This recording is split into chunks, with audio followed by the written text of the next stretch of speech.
ಏಯ್ ಯಾರೋ ಕೂಲಿ? ಹಾ, ಯಾರ್ ಕೂಲಿ? ನಿನ್ ಫೇಸು ಬೇಸು ತೊಳೆದು ಬೆಳೆಸಿದಾಳಲ್ಲ ನಿಮ್ಮಮ್ಮ, ಅವಳು ಕೂಲಿನ?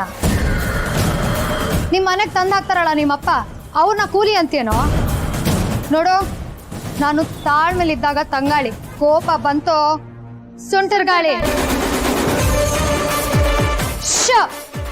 ಯಾರಾದ್ರೂ ರೆಸ್ಕ್ಯೂ ಮಾಡೋದಕ್ಕೆ ಬರ್ಬೇಕಲ್ಲ, ಒಂದ್ ಬಾಟಲ್ ಹೊಡೆದಿದ್ದೀನಿ, ಇನ್ನೊಂದು ಗಾಜಿನ ಬಾಟಲ್ ತಗೋಬೇಕಾಗತ್ತೆ. ಇದೆ ಸರಿ ರೀ. ಏನೋ ನನ್ ಗಂಡ ಹಳ್ಳಿ ಹೈದ, ಅವನೇನೋ ಮಾತಾಡಲ್ಲ, ನೀವ್ ಅಂದಿದ್ದಲ್ಲ ಅನ್ಸ್ಕೊತಾನೆ ಅಂತ ಅನ್ಕೊಂಡಿದ್ದೀರಾ? ನೀನ್ ಇವತ್ತು ಬಲ್ಗಡೆ ಎದ್ ಬಂದಿದ್ಯಾ, ನನ್ ಕೈಲಿ ಸಿಕ್ಕಾಕೊಂಡಿದ್ಯಾ, ತಲೆ ಹೊಡೆದಿದ್ದೀನಿ ಅಷ್ಟೇ. ನನ್ ಗಂಡನ್ ಕೈಲಿ ಸಿಕ್ಕಾಕೊಬೇಕಿತ್ತಲ್ಲ, ನೀನನ್ನು ಹೊತ್ಕೊಂಡು ಹೋಗೋದಕ್ಕೆ 4 ಜನ ಬರ್ಬೇಕಾಗ್ತಿತ್ತು. ಏನು ನನ್ ಗಂಡಂಗ್ ಕೋಪ ಬಂದಿರಲ್ಲ ಅನ್ಕೋತಿದ್ಯಾ? ಕೋಪ ಬಂದಿರುತ್ತೆ. ನಿನ್ ಮೂಳೆನೆಲ್ಲ ಪಕ್ಕಕ್ಕಿಟ್ಟು ಹುಡುಕ್ಪುಡಿ ಮಾಡೋ ಅಷ್ಟು ಕೋಪ ಬಂದಿರುತ್ತೆ. ಆದ್ರೂ ಯಾಕೆ ಜಗಳ ಮಾಡ್ತಿಲ್ಲ ಗೊತ್ತಾ? ಇದು ನಾನು ಓದಿರೋ ಕಾಲೇಜ್, ನಿಮ್ನೆಲ್ಲ ಅಪರೂಪಕ್ಕೆ ಮೀಟ್ ಮಾಡೋದಕ್ಕೆ ಬಂದಿದ್ದೀನಿ. ಇದು ಓದೋ ಜಾಗ ಅಂತ ಜಗಳ ಮಾಡದೆ ಸುಮ್ಮನೆ ಇದ್ದಾನಷ್ಟೇ. ಏ, ನೀನ್ ಮುಖ ನೋಡ್ಕೊಂಡಿದ್ಯೇನೋ? ನೋಡ್ಕೊಂಡಿದ್ಯಾ ಕನ್ನಡಿನಲ್ಲಿ?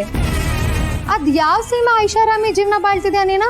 ಹಾ, ನೀನ್ ಯೋಗ್ಯತೆಗೆ ನಿನ್ ಜೀವನದಲ್ಲಿ ನಿನ್ ದುಡ್ಮೆನಲ್ಲಿ ಒಬ್ರು ಲೈಫ್ ಸೆಟ್ಲ್ ಮಾಡಿದ್ಯಾ? ಇಲ್ಲ ಮನೆ ಮಾಡಿದ್ಯಾ, ಒಬ್ರು ಮದ್ವೆ ಮಾಡ್ತಿದ್ಯಾ?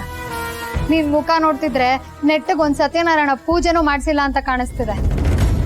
ಅಂಥದ್ರಲ್ಲಿ ನನ್ ಗಂಡ 4 ಜನ ತಂಗಿರ್ನ ದಡಗ್ ಸೇರಿಸಿ ಒಬ್ಳು ತಂಗಿ ಮದ್ವೆ ಮಾಡಿಸಿ ದೇಹಿ ಅಂತ ಬಂದವ್ರಿಗೆ ಕರ್ಣ ತನ್ನ ಕೌಚನೆ ಕೊಟ್ನಲ್ಲ, ಆ ತರ ಹಿಂದೆ ಮುಂದೆ ಯೋಚನೆ ಮಾಡದೆ ದಾನ ಮಾಡೋ ಕಲಿಯುಗದ ಕರ್ಣ ಕಾಣೋ ನನ್ ಗಂಡ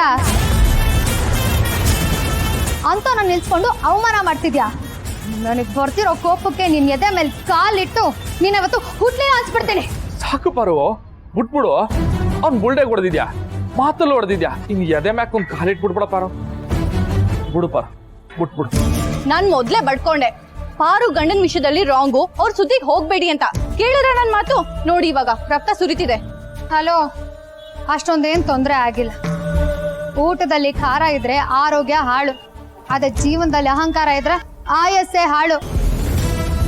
ಪಾರು, ಆಮೇಲೆ ಮಾತಾಡೋಣ. ಇವಾಗ ಅವನಿಗೆ ಟ್ರೀಟ್ಮೆಂಟ್ ಕೊಡ್ಬೇಕು, ಇಲ್ಲಾಂದ್ರೆ ತುಂಬಾ ಕಷ್ಟ ಆಗುತ್ತೆ ಕಣೆ. ನಾನು ಡಾಕ್ಟ್ರೇ ಓದಿರೋದು. ಹೊಡಿವಾಗ ನನಗೆ ಎಲ್ಲಿ ಹೊಡೆದಿರ್ತೀನಿ, ಎಷ್ಟು ಫೋರ್ಸಲ್ಲಿ ಹೊಡೆದಿರ್ತೀನಿ ಅಂತ ಗೊತ್ತಿರಲ್ವಾ? ಏಯ್, ಎದ್ದೇಳೋ ಮೇಲೆ.